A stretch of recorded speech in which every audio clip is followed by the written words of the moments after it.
grab a drink, because this is Hangover Time.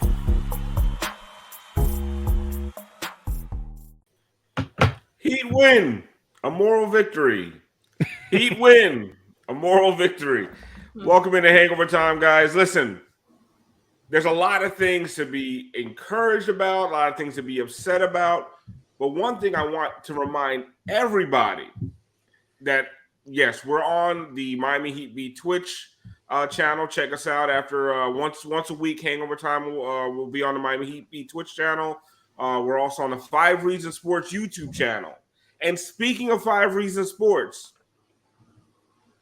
they had a watch party tonight. Ooh! Right, so listen, what the hell? Listen, we all know what happens when 5 Reasons has a watch party. Like, I'm breaking down plays. I'm dissecting the box score. I'm trying to figure out what went wrong. There's only 5 reasons. A 5 Reasons Sports watch party. That's it. Like, there's nothing else. Go ahead, hit the buzzer, Brass. Let's go. We're done. See you guys.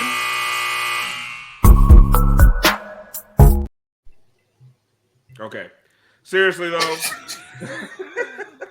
was about to call it a night. That would have been so much easier than actually talking about this game. But yeah, like I said, there's a lot to be encouraged by. But man, one thing, I'm so tired of watching this depleted ass, damaged ass team.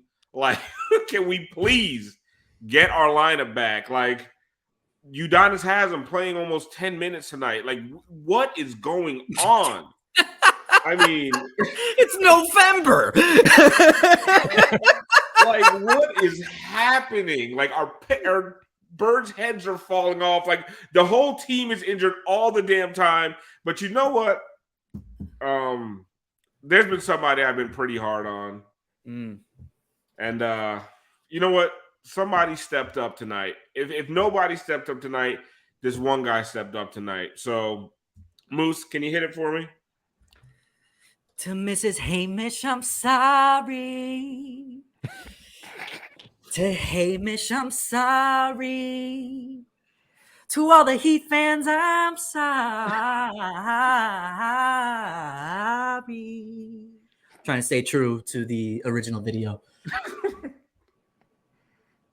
Mrs. Hamish, we're sorry. Brass, you can take me out anytime. It's supposed to be a 30-second bit. I'm sorry. Okay. Kind of sorry. I don't think I need to see a little bit more consistency, but I'm sorry. You stepped up tonight, 4 for 6 from 3. You were out there grabbing boards, doing a really good job on Jaylen Brown, by the way. Yeah. That length bothered him a little bit. One of the only guys that was bothering Jaylen Brown or any of the Celtics all night. My name is Alphonse Sidney, a.k.a. Alf954. Welcome into the Miami Heat Beat postgame show, Hangover Time. If you're watching live on Twitch on MiamiHeatBeat.twitch.tv, I can't remember the name of the website. Thank you. We love you. If you're watching on 5 Reasons Sports YouTube page live, thank you. We love you as well. If you're watching the replay on either the Miami Heat Beat or 5 Reasons Sports YouTube pages, we love you as well. And if you're listening to the podcast tomorrow morning, we love you, but always try to check us out live. Take me out, Brass. Oh, guys, another night, another Heat game in November, watching Haywood Highsmith and Udonis Haslem fight over each other, like stumble over each other like 3 times. Siobhan, this is not what I signed up for. Hey, it's Greg Sylvander. Hey! Hello, Leif. Yeah. Guys, this is not what I signed up for. Dog, did you just call me Greg Sylvander? I'm sorry, That's Leif. awkward, We're on Jeez. Leif Sylvander. We are. Like, it's like It was the Ron Burgundy effect. No I know. He was it's just been a reading the minute. teleprompter. It's been a while. Whatever's put in Hi, front of Greg. me, I'm going to read tonight because I'm exhausted What's up? by watching this Shout out team Dose. right now. But you know what? Before we get any further, let's find out who kicked our ass.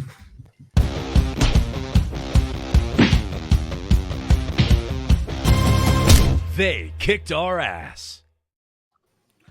Just Jared says, Mama named him Greg. I was going to call him Greg. That's right. Moose, Who kicked our ass tonight? Is there anybody else to go with besides Jason Tatum? I mean, he was unbelievable tonight. I don't think he scores that if Jimmy was out there. That's another topic we'll talk about later. But he was making everything out there. It was just looking easy for him. So Jason Tatum. Siobhan, who kicked our ass tonight? I'm gonna go with Malcolm Brogdon. Love that guy. Good stout point guard, solid body, or much more improved shooter. 7 for 10 tonight. 5 of 7 for 3. 21. Yeah, I'm gonna just give it to him because I can't give it to Jason. Several people texted me tonight. Tweeted at me tonight about my earlier Malcolm Brogdon slander. I stand by. What was that? That he's fucking mid. I stand by every fucking word I said. I don't know shit. It's easy to play with those guys. Anybody can do it. I could be out there hitting 5 for 7 from 3, looking like Alan Payne from that episode of Fresh Prince. Brass, who kicked our ass tonight? The easy one is to go with 5 reasons for the fucking watch party thing. Right, but I'm gonna go with the royal family. Like, are we fucking really still with the royal family? Yeah. Like, do you know the excitement that overcame Boston when you have like a royal family who's just white? Like, it was just there was no chance. That was just they didn't miss from fucking 3. They couldn't miss. Hairline kicking. Why are they Celtics fans? Can any of y'all answer that? Why wouldn't they not be Celtics fans? What else? I was kind of clear with what I said. Either Celtics or Jazz. There's not a lot of. Or Utah, right? That's it. Yeah. Leif, who kicked our ass tonight? I'm gonna go the refs because we only got 9 damn free throws and they got what 20? Hold on. 23, excuse me. So a few more free throws would be super dope. Also, I felt like there was this one play where annoying ass Grant Williams dove on the ground and they ended up with the ball. And it's like them little moments in the game that kind of start to break you down. And that was one of them. So, but I can't give credit to Grant Williams because I don't do it. So we're going refs. The refs. We don't fuck with him. You know what, Leif? I'm going to stick with you on that because you brought up something. The 50-50 balls tonight. It feels like Boston won every single one of them, right? There were so many times where, like, there was a play, I pointed out on Twitter. A long three-pointer goes up. Bam boxes out no one. Duncan boxes out Tatum. Hamish also goes to box out Tatum. You don't see Duncan or Bam say anything about Brogdon right behind Highsmith. Brogdon gets the rebound, kicks it out, three-pointer. Those plays over and over after good defensive sequences, and they couldn't gather a rebound, killed them tonight. And it's something that's been happening all year. But when I point out that play, one of the things I'm pointing out, it's not size. I don't care who you have down there. You had Bam, you had Duncan, and you had Highsmith. All guys 6'8" and above. They had the rebound secured. All they had to do was box out their man. Its size is a problem, but it's not just size. It's prioritizing rebounding and prioritizing these loose balls, and it doesn't feel like a Miami Heat team when they're not doing those things. I'm sticking with you, Leif. That was back. Leif. I agree with you, but like, unfortunately, I did not walk away from this game feeling like that upset, frankly. Like, Jimmy was out. They competed for most of the game. The final score, I do not believe, is representative of how competitive the game was. So to me, like, I ain't doing the moral victory thing, but it appears as if they have they're trending towards having their shit together. So, like, to me, I think that's a good thing. Jimmy will be back hopefully Friday. Depot is a couple weeks behind him. Hold on, Leif. Before you go any further, we have a segment for what you're doing right now. The people need it. Yeah, like, give it to him. Let's go. A bomb atomically. No, hit it, Brass. What? I think everybody needs to get a grip. You got to stay together if you got the guts, and you don't find the first door and run out of it. There are no obstacles. There's no obstacles. All there are accusations and opinions. We have done this since 1995. We'll find out what we're made of here if you got the guts. This is Guts Check with Greg Sylvander.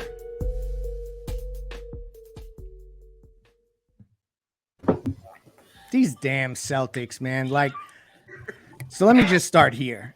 This fear-based anxiety that Heat fans have about the Celtics, I understand the PTSD related to that damn Jimmy Butler shot that did not go in Game 7, but like, let's just calm down a little bit with like anointing this team as the next team. I know, like, I'm looking at this effective field goal percentage, best in NBA history, 59%. The Celtics. Oh no! Like, to me, they're peaking too early. Frankly, like, that's right. I think that it's much more likely that the Heat will. I'm not scared of the Celtics. Like, in a playoffs, in a 7-game series, it's all about getting our injured ass team there. And if they could just drag their asses there, I feel like they can compete with these teams. They got up tonight.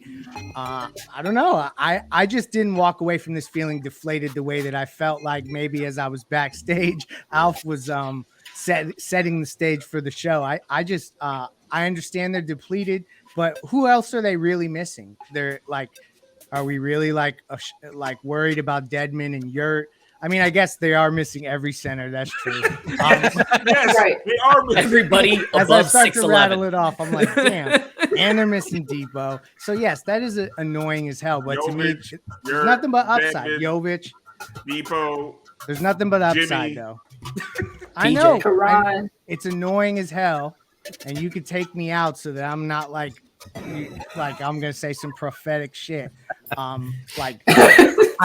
honestly think that the Celtics are regression to the mean, I guess, is where I'm heading with the Boston Celtics. I was gutless about 3-4 minutes into the game, though. Because we all were absolutely running up the score, and I'm like getting the show ready. I have the game going, and I'm like, oh, fuck, and I'm getting stuff, and all of a sudden I look over and it's like tied. I'm like, what the? This game didn't even make sense. Didn't even make sense that they were even competitive. Well, when you look at the players on the floor for tonight, I'm impressed with what they're able. We're finally starting to see this team, these just kind of random assortment of players that we haven't really been truly falling in love with this year. But it's just nice to see some stuff finally click. And I mean, because those things don't happen overnight. And this is a very different looking team than we saw really even at any point last year. This is pretty damn different. So yeah, I mean, it sucks to lose, but I don't feel bad one bit after this. But Jimmy needs to fucking come back. And also like another thing, like, Jimmy, if you're not gonna be there, that's fine.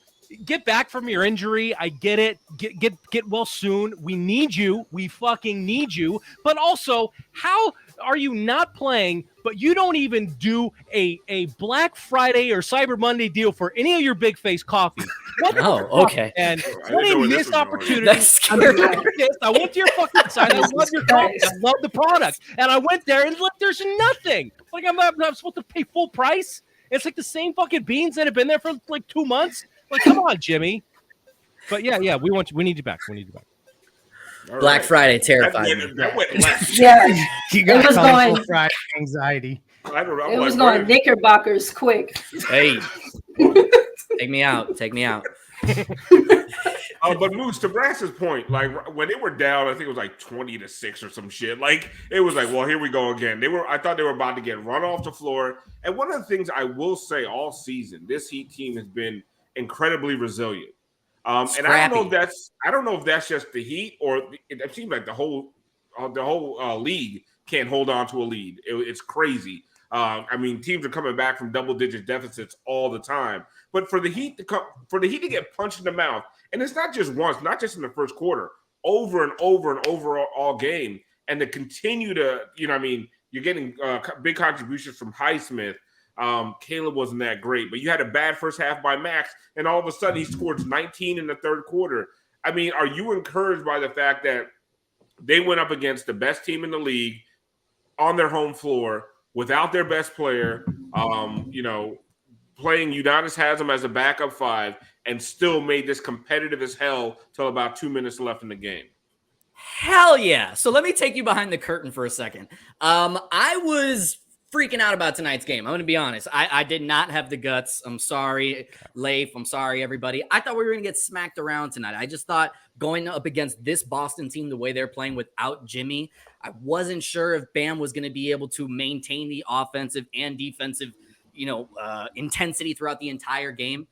I am damn impressed with the performance tonight. This is the happiest I've been with the entire team. This is something that we can seriously build on. I can't wait to see what happens when Jimmy gets incorporated into this, because when you have Bam Adebayo being aggressive, and if that can continue while Jimmy comes back, because that's always been the handicap with Bam. Can he continue to be this aggressive on both sides of the floor while Jimmy's alongside him? If we can get these two guys playing together with everybody else, starting to pitch in the way that they are. Tyler was exceptional tonight.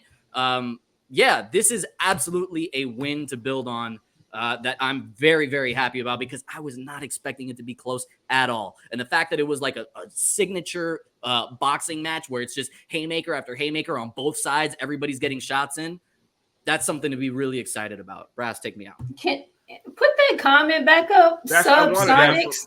I wanted that for you, Siobhan. I'm not going to ask you a question. Just talk about this comment. What the hell is this? Like, it's like Bam's playing tennis against 5 people. Like, Bam can win against scrub teams, but he can't do it against good ones, man. No. / heart emoji. Like, what the fuck is? What do you want from him? How this isn't even a sensical comment. Bam, one person can win against bad teams, but that one person can't win against good. Like, that is a waste of characters. I'm sorry. Thank you for your support. Thank you for tuning into the show. But be better. I had drip trap Bron. Stop trying to call out players just to fit your bullshit narratives. Like, call it out in a way that makes sense. It's so tired. Clearly that person doesn't like Bam. Clearly they don't. They probably just are fucking. They ghost everyone when Bam kicks ass like he's been doing recently. Like, this is just so stupid. How the fuck can you say anything bad about Bam right now? This is his best stretch that I can remember in a long time. I mean, he looks like the guy that we expected. Anything to do with Bam? Bam has Bam's averaging 31 points over the last 3 games. It's insane. Am I right? Yeah, he's averaging like 30. I mean, Leif, what are we doing here? Like, we don't acknowledge Bam slander. I mean, like, seriously, is this what? But be that critical, comment was incoherent. That just is dumb. We don't even know if it was slander because it was literally incoherent. Exactly. But hold on, they're saying Bam's his favorite player now. Don't play that. Well, no. I mean, honestly, if I buy all his jerseys. So Bam got ejected tonight, Leif, and maybe if he had more than 2 free throws, they were not giving Bam anything. Yeah, like they were beating him up down there. Grant Williams don't know how to defend without fouling. I mean, Al Horford was doing his best, but his knees is 90 years old. Like Bam was getting whatever he wanted, and when he got fouled, there were no calls. I think he had 2 free throws. I think those only came off of being in the penalty. I don't even think those were on shots. Bam was living in the paint. The entire Heat team was living in the paint, for God's sake. But Bam only gets 2 free throws, gets ejected by none other than our good friend Tony Brothers. I'm going to stop. Family. That's family. That's family. Yeah, I'm not going to go on my Brothers rant. But I mean, 2 free throws for Bam after the. To me, it's the respect thing. After scoring 70 points over the last 2 games, almost being player of the week, he goes into Boston and he no respect for him at all. He's being aggressive, and the other part of that was just like, to sidebar, he got ejected, and I don't remember him getting a technical earlier in the game. So does that mean that he said something so egregious right at the end that they just kicked him out all at once? He probably said, if you don't want your balls to look like Tony Brothers' face, hit up Manscaped and use a code 5. But Leif, I think that Bam's technical was 2 possessions right before that. It was almost back to back.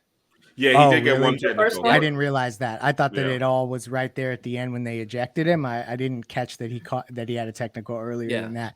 I have no complaint. I mean, I rarely have complaints with Bam Adebayo anyway, because obviously that's the homie, no ceiling. But lately, there's just, you can't even say anything because even despite like all the offensive burden that he's had to take on, and he's obviously being more aggressive, he's showing way more things offensively than he ever has before. The defense has not necessarily, I think that if anything, teams are kind of like just running away from him. So he's not even getting the chance to like lock the zone is down. the zone isn't allowing him to show off what he does best. Exactly. I personally think it's just kind of, I don't listen, I have my problems with the zone, but it's been a little bit effective. They're doing it because they don't have their best perimeter defenders and they're trying to hide guys all day long while they have, they're playing 7 or 8 active guys. I understand why. That should be feeling helpless sometimes. Huh? It feels helpless playing so much zone, you're watching and you're like, oh, well, they put a tall guy at the free throw line. We're fucked. Like, it's Luke Cornett killing us in the middle. Like, it's amazing. But we're burying the lead with Bam here. We are burying the lead, and I apologize. This is my fault as host of the show. Let's get to our guy of the game.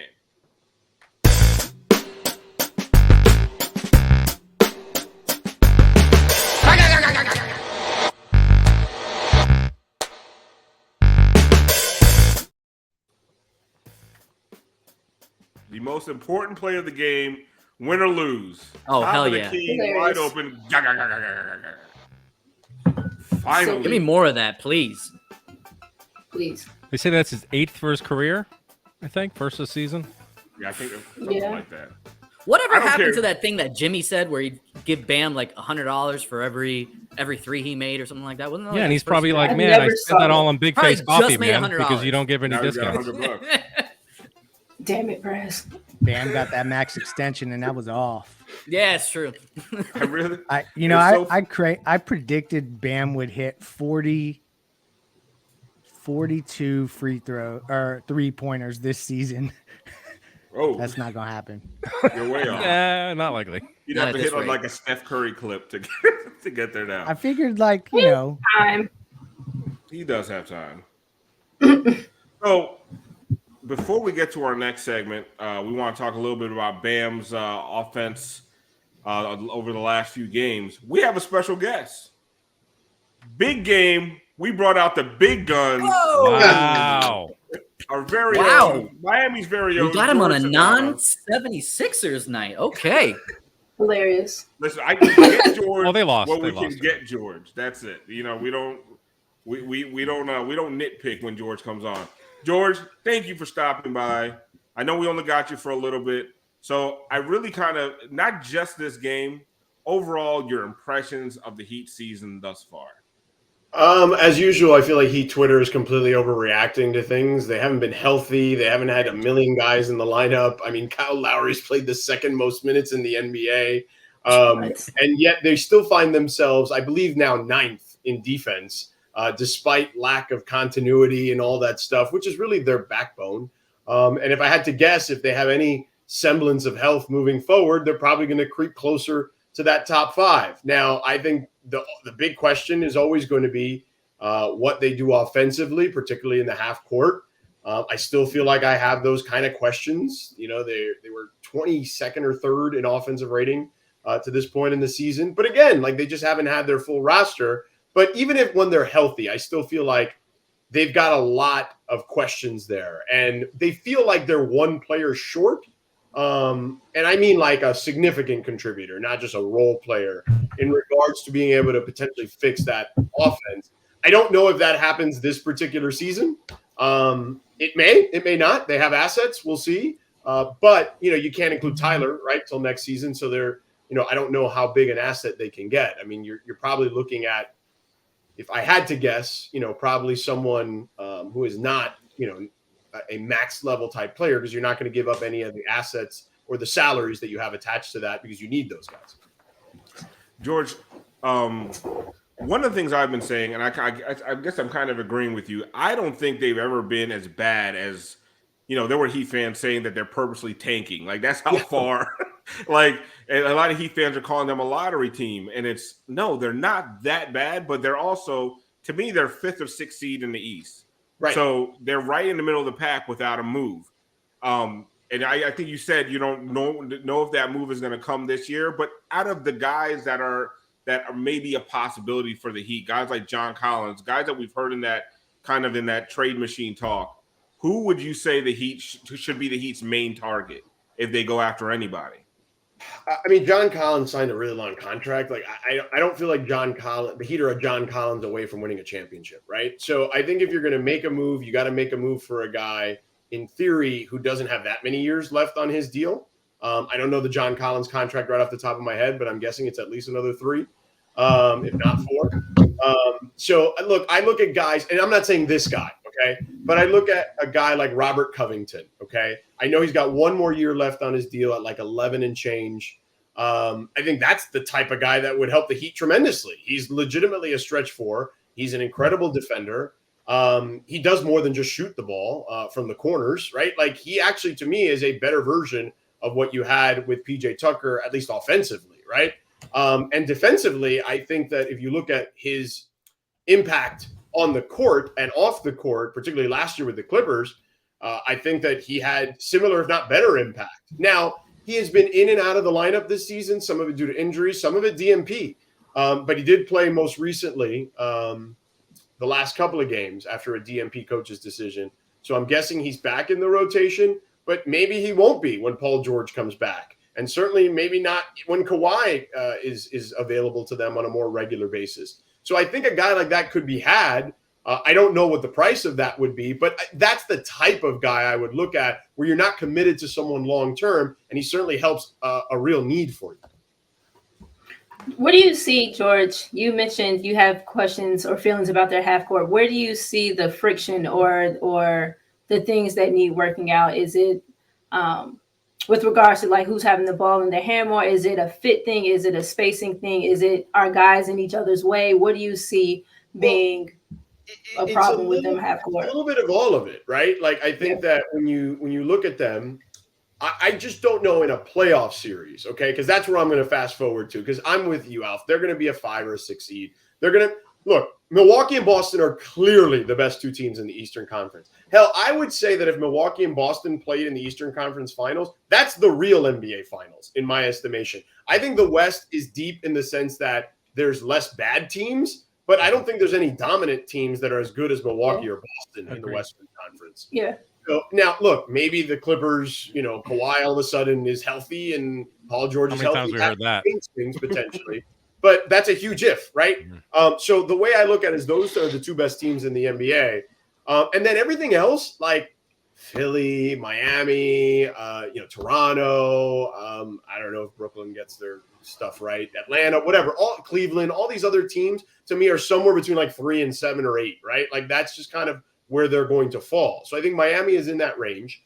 And I think they're probably in that 5th or 6th seed. I don't think they're going to be a play-in team, barring like something crazy from an injury perspective. We've seen plenty of. For sure. But I think to answer your question, Siobhan, I think that like I look at Kyle, for example, and while Jimmy's been out, we've kind of seen the Kyle Lowry that we expected. Now, granted, I don't think we expected the minutes load that he had to get because of the situation, but we've seen the guy that's been more aggressive on offense, more aggressive with his shot. And I think that that's something that has kind of like hampered him, even going back to his days in Toronto. I remember having a conversation with Nick Nurse the year they won the championship. And I was just kind of asking like, what more do you want to see from some of these guys? And he singled out Kyle, and not in a bad way. He's like, I want him to shoot like 8 or 9 threes a game. I want him to have the green light all the time, particularly above the break. And, I asked that same question of Spo last year, and he's like, I trust Kyle. And look, I get it. I would trust Kyle too. But I think what Spo has shown Kyle here, and I think that Spo now sees kind of maybe what Nick was talking about to me a couple years ago, is that Kyle is capable of more. I just think he automatically defaults to, I'm going to, set guys up. Like the other night, he had a wide open layup and kicked it out to Caleb Martin for several times. A few times. And I know that the guys on the broadcast were freaking out about that, because I was also freaking out about it. So I think that there's just like there's something missing there in regards to the way they play when they're all together. And I think that, I think that's a part of it. I think that they play a little too slow when Jimmy's in the lineup. I think early last season, we saw them play at a much faster pace, even with Jimmy in the lineup. But then they kind of went away from that when Kyle was in and out of the lineup because of personal reasons. So I just feel like they've never really gotten an opportunity to get like their synergy down, their chemistry down, to play the style that I think they really wanted to play going into last season, and we saw very early on. So I think that's kind of part of it. So then in the half court, what I think the biggest challenges are, offensively, there are some challenges, again, of Kyle's reluctance potentially. And I think that Bam at times can clam up a little bit when they're playing in the half court. Although, that's last year's Bam. What I've seen, at least particularly over the last 6 games, is not that Bam. I want to see this Bam for the rest of the season. All the time. He's that guy, pal. So if that Bam shows up, maybe some of these questions are answered.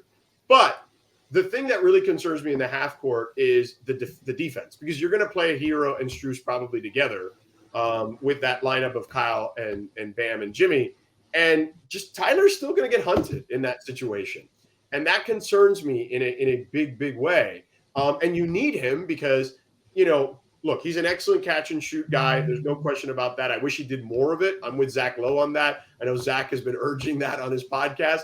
But they also need his playmaking in a big way. So I think 9 assists tonight. Yeah, I think more it's of that. 9 good assists, by the way. Decisive More of assists. that. So I think it's just one of those things where I like dimes. I wish that I wish I had the answers to how they fix the half court offense, but it just feels like when they're all together, those 5, which to me are the 5 that would close games, they're just, there's something not clicking properly with them. And it's not just not getting out in transition. It's just, for whatever reason, guys defer almost too much. There's, outside of Jimmy, there's not anyone being aggressive enough. And I definitely don't believe that that's by design. George, I think part of it is I think it's foolhardy. Like, they've expected that from Depot. Like, they keep every offseason we're hearing Depot is going to be that closer that's going to help with the defense, because it's going to be hard to hunt Tyler when the other 4 guys are really good defenders out there, right? Especially when the Heat switch everything. And they also have a guy that they believe can get downhill when he's healthy. But the whole when he's healthy shit is like, I think we're all kind of tired of hearing that about Depot. We hear he's practicing, he's going full bore in practice, but he's not playing this week. I mean, have the Heat put too much into the Victor Oladipo basket? They might have. I mean, before the season started, I had heard that, man, he looks as great as he's ever as he's been in a Heat uniform. I heard that he looks like Indiana Victor Oladipo. And then the season started. It's like, yep, nope, not going. And it's like, whoa, wait, what happened to he looked as good as the Indiana Victor Oladipo? Yeah. Was that all we got? We just he wasted all that before the season even started. So yeah, I don't know. I don't think anyone has an answer to that. I thought I read that he's on this trip though. He is. He's on the bench. Yeah, but they said he won't play. He won't play. Okay. But look, that's at least a decent step forward, though. The fact that he's traveling when you're not traveling at all. And he's going full practice. To that point, on our Off the Floor subscription feed, shout out to Winnow. Subscribe to Off the Floor for Ethan and me and Brady and Alex. I had to do that. Yeah, and by the way, I don't even get who's on what anymore. I feel like you're all just like Game of Thrones. Everybody is intertwined. It's a couple spin-off shows. It's beautiful. Yeah. It's beautiful. He called us incestuous. This is from Ethan today. I said cousins. I said so incestuous. This is from Ethan today, y'all. Hearing that Victor Oladipo could play now, but the team is being especially cautious. They want to make sure he trusts his body completely before he returns. So that was something earlier today on the subscriber feed. So I'll believe it when I see it. Don't get me started. You know how I feel about Victor. Moose, go ahead. You got a question? Different injuries. Yes, I want to step away from the X's and O's for a second, George, and I want to go. I actually want to talk about Udonis because it's his last year, and I think we need to spend some time talking about his legacy and everything that we're going to remember for him. So I want to know, when you look back on Udonis Haslem, what's going to be your defining memory and your best interaction with him? Or is it the same? I just feel like there's just a lot. I mean, interactions, there's just been too many to pick one. I always feel like he's just always been, well, I don't mean it like that. That's fine. We get it. I just feel like every time I run into him, it's just like, it's just cool. Like, yo, what's up? You good? You good? Yeah. Like, you know what I mean? Like, even if it's just a quick interaction, it's always like positive. And I feel like he's just, I don't know, man. Like, I've always been in his corner. I'm a big fan of his. I believe that, he could be on this roster as long as he wants. Obviously, this will be the end. What is his legacy? Well, look, if I had to think of one game that defines him, I'll give you a couple. Obviously, the Game 6 in Dallas in 2006. Just that game he had in a closeout game was just incredible. Double. They were leaving him open, and he made them pay every damn time. I also think, many years later, obviously Indiana tried to do the same thing, and that didn't work out so well for them when it was LeBron and those guys. But then I guess the other thing I think of beyond the 2006, because that's the first one for sure, is the Chicago game. I was there in Chicago after he looked terrible in the previous series against Boston, if I recall correctly. And then played in that game. Noah was killing them the game before. Well, everybody killed them in that first game. That game was a disaster. I remember this. Here's something funny for you. I was there at the game, and I was doing from the court, like one of those, like I was working with Jim Barry back then. I was doing Channel 4. And he dropping all over the place. Right. South Florida legend, no biggie. Post shows, he didn't do Jim's jingle though. He didn't rap for me. So, but we did one of those post shows where I think we either wrapped up or we were about to get started. I don't remember this part, but Barkley walks by and Charles says, "Your boys are in trouble." And they were down 1-0 to the Bulls, and the Bulls kicked their ass in that first game. But that next game with Udonis, to me, first of all, it changed the series on its head. Like, I don't think there's any question about that. And the fact that he was able to do that when he clearly was still not 100% by any stretch of the imagination and had that kind of impact, to me, embodies what Heat culture is, what Udonis has meant to the organization, all that stuff. And these guys sacrificed to make sure he was there. He's obviously sacrificed all this money over the years, et cetera, et cetera, et cetera. So, like, look, Riley is linked to a lot of guys, and generally it's always like stars, right? Like Magic and Kareem and, Patrick Ewing and, Dwayne or Shaq or whatever, right? Like those kind of guys. But I feel like Udonis is in that conversation as far as people that are linked to Pat, because and I know Levitard has talked about this a million times. Pat, for all the Gucci or Armani, all the Armani and the slicked hair, he's connected in New York, man. Like he's lunch pail, you know what I'm saying? So, and that's Udonis. Pat as a player was Udonis Haslem in the NBA. He was a stud in college. He was like whatever star you want to name when he was at Kentucky. But in the NBA, he made his living like Udonis Haslem and Bruce Bowen, you know what I mean, for a couple of years. So I think that's why, to me, when I look at Udonis, I think of just like he embodies everything that Riles has wanted in a player and in a player that has helped lead his team and captain his team. George, we love you. Thank you for hopping on. We appreciate you. When they play the 76ers, we're going to get you back on because Twitter will not let that shit die. Yeah, clearly. It's okay. Yeah, it's all good. At this point, I don't care anymore. Just say you'd rather be. By the way, the funniest thing that you bring that up, I was there interviewing Jimmy Butler on the floor after they closed the Sixers out and was talking to Jimmy Butler. I'm sitting there smiling with Jimmy Butler. We're having laughs. And all of a sudden, the only thing I couldn't even look at my Twitter mentions because all it is I'd rather be the Sixers. And you know what? Believe all of it. Tobias Harris over me? Yeah. I was there standing right there when he said that. That was fun. Oh, my God. That's awesome. Yeah. All right, George, we appreciate you. Appreciate you, George. Thank you, George. You guys, have a good one. Yeah. All right. Thanks, man. You too. Thank you to Jorge Sedano for joining us. We didn't give him a hard time this time. Next time, I promise. Next time. I love that he mentioned that Chicago game, by the way, because I always think about that. No rebounds, no rings. Such a missed opportunity for a court culture teacher. You would have sold Cortez. thousands of those. Cortez in the chat called George a name dropper. Correct. Yeah, Cortez, I should blow up your spot, Cortez. I should blow up your spot, but I won't do it. I'll do it. Nah, we won't. Friend of the show, I'm not going to do it. But yeah, we appreciate George for stopping by. We were talking a lot about Bam, and I kind of want to highlight how good he's been this season. And the way we're going to do that is with our new segment, looking at some stats. Yes.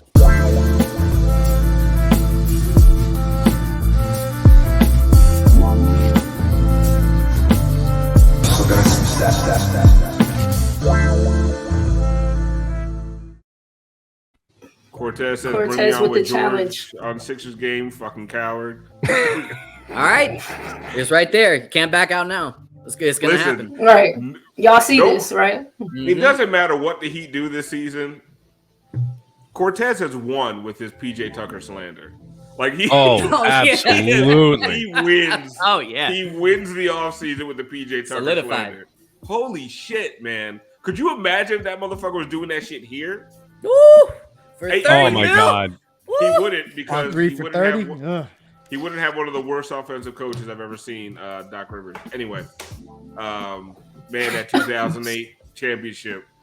has Doc ever done better with a player after the Heat have them? No, I mean, it seems like a dumb question. Has, seems like a dumb fucking question. I already know the answer to it. Absolutely fucking. Has Doc not. ever done anything without like 15 superstars like running their own offense? Like There aren't many Heat players that have left the Heat and been better elsewhere, frankly, if we want to just do it like that. I mean, Bron, obviously. Justice Winslow. Questionable. Dwayne was good in What's he done Chicago. since he left? Dwayne was all right in Chicago. His on-off numbers were fucking awful. He had a moment. Like he was recruiting Jimmy. He was great. He was recruiting Jimmy. It was all worth it. All worth it. Defensively, my God. And also Chess. Sean, I'll give you one. Sean Livingston, because he finally got healthy when he left here. Pat Beverly. True. Okay, let's go ahead and look at some stats. We played this already. Oh, I'm sorry. No, I was the intro again. I'm sorry. So, Trying to instead dress of it up. goddamn, it's God Bam. Per 75 possessions, Bam is averaging 16.2 field goal attempts, 7.7 field goal attempts at the rim, 8 mid-range field goal attempts. Among all players, he's 82nd, 91st, and 96th percentile in these numbers. Among centers, because Bam is a center. If you call Bam a 4, I will block you immediately on Twitter. Among centers, he's 94th, 78th, and 97th. Just showing that Bam's versatility this year. It's not putback dunks. It's not just layups. He's doing a little bit of everything. We showed you before. I mean, my man's hitting threes right now. And this is per Juan Carlos Bardino and John Jablanca. Follow them on Twitter. We have another slide. Yeah, we got some more Bam. Yeah, we got some. Bam Adebayo. Free throws, 87% for the year. Woo! Second best free throw shooting center in the league after Karl Anthony Towns, which is a typo because Cat is a shooting guard. He is not a center. Right. Rudy Gobert is a center on that team, and we'll get to that shortly. That's totally fair. Yeah, that is Cat is not a center. I will take that to the grave. He is not a center. So he is the best free throw shooter. Number one. Number one, 87% on the year. That is amazing. And for a guy who only got 2 free throws tonight, but he made both. But look at the difference between last year. Tony's eyes are so creepy, yo. 86% this year, 75% last year. I mean, all that shows is that he was dedicated to working on his jumper. That increase in percentage right there is just he solidified his shooting technique.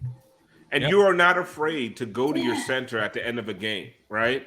I mean, I think we showed this a few weeks ago that, I mean, in the fourth quarter crunch time, he's got one of the best field goal percentages in the league. He is a guy. He is a center in the NBA that you can go to in crunch time, close games. Like you can rely on him, and if he gets fouled, you don't care if he goes to the line because you know he's going to sink both most of the time. So, Bam just playing out of his mind, Siobhan. And like George said, I don't care if he scores 30 when Jimmy comes back. I just want him to take his opportunities the same way he's taking his opportunities now, and also just demand opportunities the way he's demanding opportunities now. That part, the demanding part. I expect him to continue to take them. Someone was talking to me on Twitter about how they essentially were still referencing last year's Bam and that, that reluctance to take that shot. And that hasn't been a thing with him all season. I expect him to continue to take his open looks. It's what you said, the seeking out the opportunities, the flashing to the ball, the quick decisiveness in his moves, getting to the basket. I think before tonight, He had like 44 straight buckets in the paint, and whether that's stuff at the rim or his little leaning fade turned around jump shot, like it, I am of the mindset that he can average 25 easily, but it doesn't necessarily have to pan out to 25 to 30 points. He has to be felt. He can't allow himself to hide. He can't allow himself to take himself out of actions, to Jimmy's back, Tyler's getting going, I'm gonna just let the rest. No, he has to be the one that they establish first. He has to be the sun in which all the rest of them like get in where they fucking fit in, and we're gonna go and orbit and move together. So yes, moves. Thank you. Great minds. No worries. But yeah. He has to continue to be felt. He has to be a presence. You have to know that he's there and not just a DHO merchant. Leif, what's crazy is the other two guys, when it comes to whatever you want to call the Heat's big three, big four, two of those guys would love to defer all regular season. Like Kyle and Jimmy would love to defer to Tyler and Bam all regular season. Tyler grabs that bull by the horns. Sometimes you don't see Bam. Exactly is what Boo said. Sorry, Siobhan. Tyler grabs that bull by the horns, but sometimes Bam is out here deferring as well. You can't have three motherfuckers deferring. Somebody got to get aggressive, and I'm with you. I don't have a lot of problems with Bam. But why y'all keep bringing up old shit? Exactly. We see what's going on. 31 points in the last 31 points per game in the last three. I mean, if the other guys, if Kyle and Jimmy want to defer, Bam just needs to take that and go with it. This is the moment. Like we just did an episode. We talked for 47 minutes. Ethan, Brady, Alex, and I about Bam Adebayo, and this is the moment where I feel like Jimmy should hand the keys to Bam.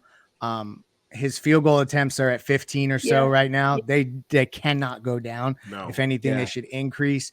It's just going to benefit Jimmy because I feel like in a playoff series, you may need the half court magic of Jimmy Butler to take over a series, and in particularly certain possessions when you're trying to stabilize it, when teams are going on runs and such. But during the regular season, you're right. Like it should be Tyler, Bam, lean into your young guys, lean into these undrafted guys. But Bam has to lead the way. And this is the moment where I feel like it's like a natural thing that Jimmy could do. And it doesn't seem like people are going to be like, oh, look at Jimmy giving up the team to Bam. Like, I think it's like a perfect transition point. And Bam appears as if he's up to the challenge. So why not keep it going? Like, I don't see any negative to them featuring Bam more. And this season, we got it. Like last season, there's like conditioning amongst Heat fans where like Bam is like not looking at the basket. That's not this season so far. No, it's not the case. Like you can't use that as a talking point. That's not exactly. Try. I mean, ideally, you want Jimmy picking his spots, not Bam. Exactly. And I think Moose, that's where Bam's a freight train, man. I'm telling you. I mean, that's Bam coming down the lane, freight train. Mm-hmm. You want Jimmy picking his spots. You want Kyle, you don't want Kyle picking his spots, but you want Jimmy picking his spots, not Bam. And we talk about it all the time. They occupied the same space on the floor a lot. Yep. And if somebody is going to create the space, Jimmy is more respected from three than Bam. So if you're going to look at it just that simplistically, like if somebody's going to acquiesce a little bit, it's a more natural fit for Jimmy to pull out of the paint a little bit and let Bam operate. We saw tonight they had one of their best 3-point shooting games of the season. I do not think it's a coincidence that it came from Bam getting off early. Mm-hmm. I mean, it's fundamental inside out. Like it works. It really does. Alf, to that point, I think that's why you saw Jimmy was really putting a premium on working on his 3-point shot in the offseason. And especially while he was playing with us, I saw him just going to it more often than he did at the early half of last year. So I think he understands that he needs to step out of the paint and let Bam thrive in that area. Mm-hmm. If anything, this stretch of games should further show that to him. We always talk about Bam has games like this. He's always shown this potential. but it's when Jimmy's alongside him that his field goal attempts start to go down and all that. If he can maintain this, I love what Greg said. He needs to stay at 15, 16 shots minimum a game. If he can continue to do that and Jimmy can help space with that 3-point corner spot or even just straight ahead, that's going to completely change this offense. And then you're going to even open things up for Tyler Hero as well. Like the entire offense is just going to be much smoother. Outback Threesa says, to your point, might be the most said phrase actually, that he to Outback's point, that is a great point. To his point, that's a great point. We have motherfuckers on here who don't have good points to their point. You know what I mean? Yeah. Like shit. We don't recruit jackasses. Like shit, people be making good points out here. So like we like to do towards the end of the show, we like to look around the league a little bit. Not to laugh at other teams. Because it makes us feel better. But yeah, we like to go around the league and see what they doing over there.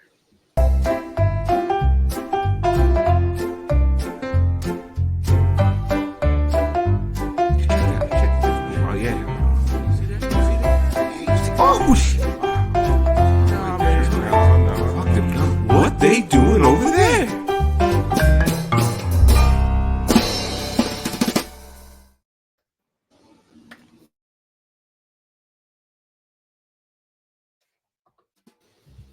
This is the delicious. aforementioned shooting guard, Cat. Look at the spacing. Look. I love it. Like, I don't know who thought this was going to work. Who thought 5 draft picks for that shit? Can you start this run from the beginning? Like the I don't know if we can. Oh my gosh. It's okay. Right into the play 3. And here's you want me to do? I'll do it from the beginning. Here, we'll start over. Let's go back to the beginning. Look at Dre laughing. It's so much better with the music.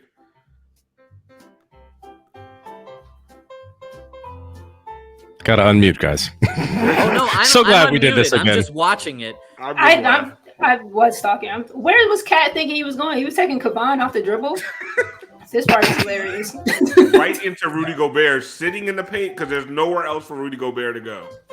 Damn. And the best part about this, what's Draymond? Look at Draymond. Oh, that's my favorite part of that play. That is my favorite part. Oh, and here's the fucking Hawks. DeJounte Murray, the least likable motherfucker in the NBA. Like, it happened in one offseason. It happened so quickly. Yes, it did. Like, everyone loved him when he was just like the nice guy on the Spurs. But look at these dudes doing airplane they're shit. Good. Oh, too small.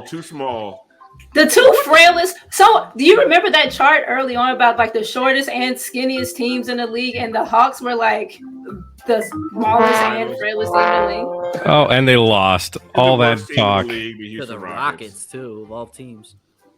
Now, this was interesting. We have a Men in Black situation. Word to karate. Yeah, this is weird, man. What the fuck is coming out this dude's face? All right.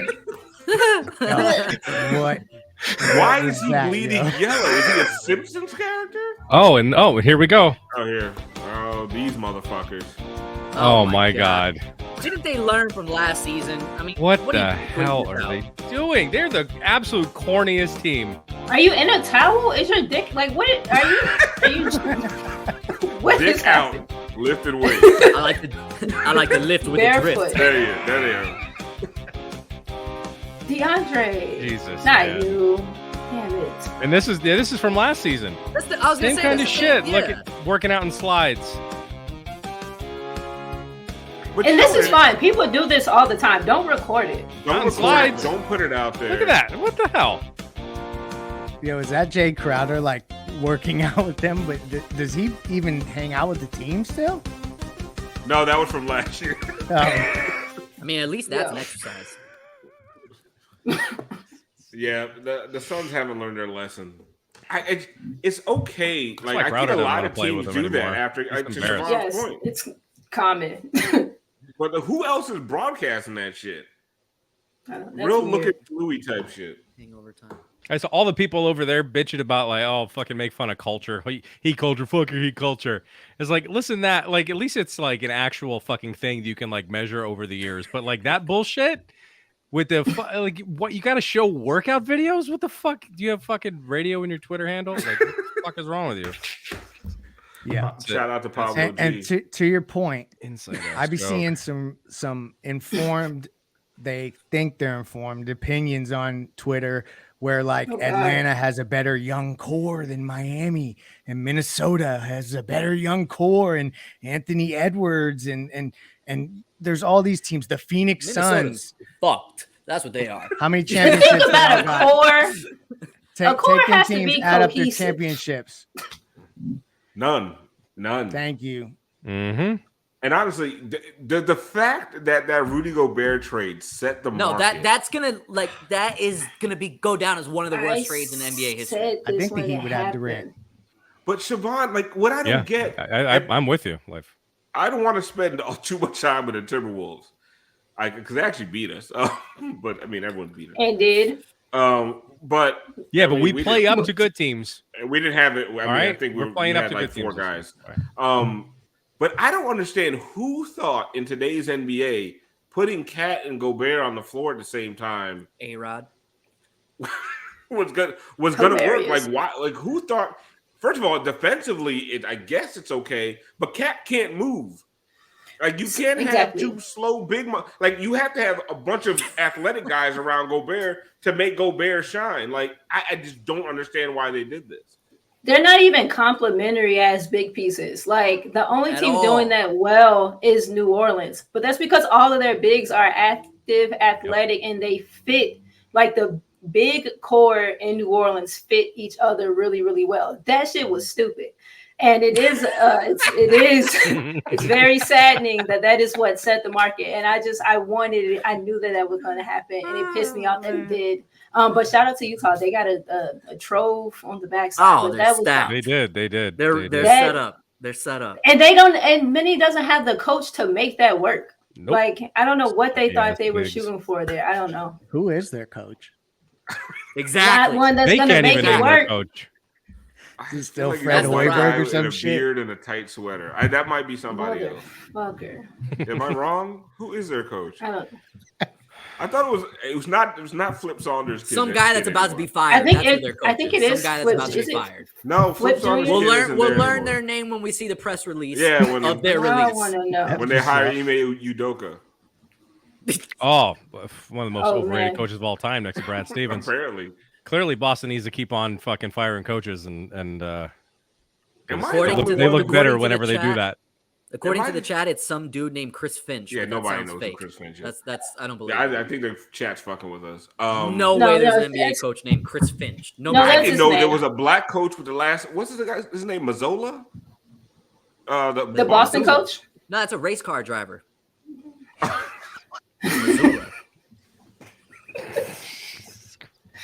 We got We're nearing the end of our show, so we wanted to do one of our more popular news segments. Is it? I don't know. I haven't heard any reviews on it. We're giving it another go though. only the hardcore fans are left at this point. Oh God, I didn't know what it was. Go ahead. But tune in next. By the way, we say it. We put the title card up at the end of every episode when our next Hangover Time is. Yeah. So just mark your calendars. It's next Tuesday against the Pistons. That's true. I never say what our next show is, even though I know when the next show is. Never do. Yeah, I'm not good at promotion, man. I come in here just off the top of the dome, figure it out. We go for like an hour for some strange reason. I had to beg for the link for me to even come on this show. Terrible. I forgot. I don't. Dude, I'm so unorganized. Anyway, our new. Come on, hard 30. Let's go. Hard 30 times 3. It's supposed to be a hard 30 tonight. Shit. Anyway, Moose, how are you doing, man? Like, how's everything going? I mean. Anyway, our new segment, Bron's Book Report. How's anybody doing, really?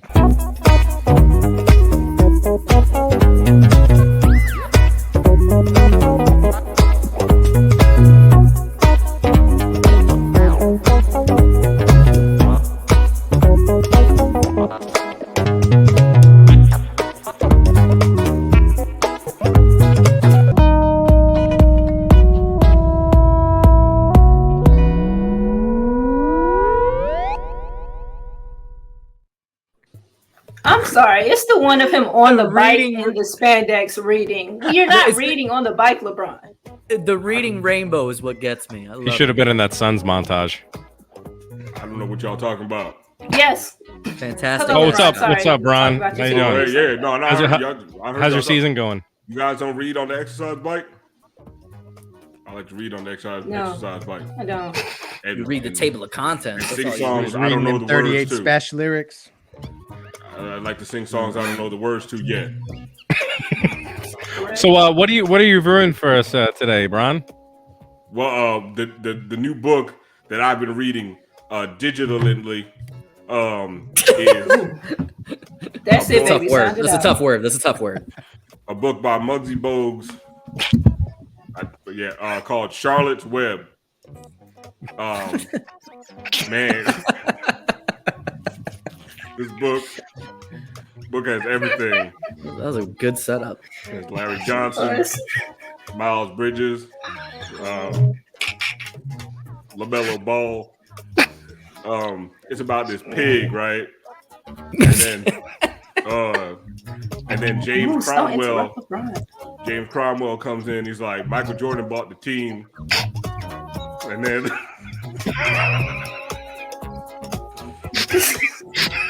a long ass book. That's pretty much it. Yeah, it's like it's long though. It's long. Yeah. And no pictures. Don't let the cover fool y'all. Don't let the cover fool. What happened to the pig? It went to the market, and then all right. Then You can tell Charlotte that pig has no culture. Look how fat that pig is. And then one of them got a DUI, I believe. Oh, that's kind of sad. Yeah, Montrez. Did you get a little emotional at that point? No, I did. Yeah, because because there was a spider. I think it was Tobey Maguire. And then he was spelling the words out, man, and he was spelling the words out, and then the spider told me he passed away. Oh my God. Yeah, man, because Dr. Strange, he made several. All right. And then the timeline shifted, and then Tobey Maguire got stabbed by the Green Goblin.